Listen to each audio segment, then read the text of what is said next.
Hi guys, ఇప్పుడే Chennai love story cinema చూడడానికి వచ్చిన. సినిమా మొత్తం చాలా బాగుందని అంటున్నారు. యాక్టింగ్ కిరణాభవరం, గౌరీప్రియ ఎరగా తీశారట యాక్టింగ్. సో చరిత్రలో నిలిచిపోయే లవ్ స్టోరీలా ఉంది. సినిమా ఇండస్ట్రీలో ఒక మంచి మైలురాయి లవ్ స్టోరీలో అంటున్నారు. సో చూడడానికి థియేటర్కి వచ్చేసా, చూసి చెప్తే ఎలా ఉందో సినిమా.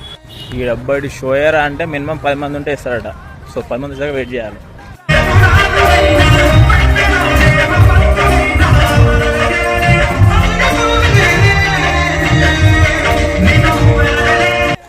ఇప్పుడే చెన్నై లవ్ స్టోరీ సినిమా చూసి బయటకు వచ్చిన.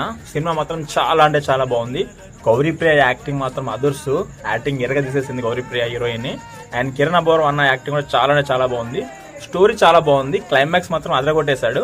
సో సెకండ్ హాఫ్ మాత్రం ఎందుకంటే ప్రేమంట రామ్ మూవీ నుంచి ఇన్స్పైర్ అయ్యారేమో అనిపించింది సాయిరాజ్ గారు స్టోరీలో. కానీ డైరెక్షన్ స్క్రీన్ ప్లే అదిరిపోయింది. గౌరీప్రియ యాక్టింగ్ ఉంటుంది టాప్ నాచ్. సినిమా చాలా అంటే చాలా బాగుంది. అన్ని ప్రేమ కథలు ఒకేలా ఉంటే ఎలా, కొంచెం డిఫరెంట్ లవ్ స్టోరీ, చాలా బాగుంది. వెళ్ళి చూసేయండి Chennai love story in theatres. మంచి ఎక్స్పీరియన్స్ వస్తుంది. రైట్.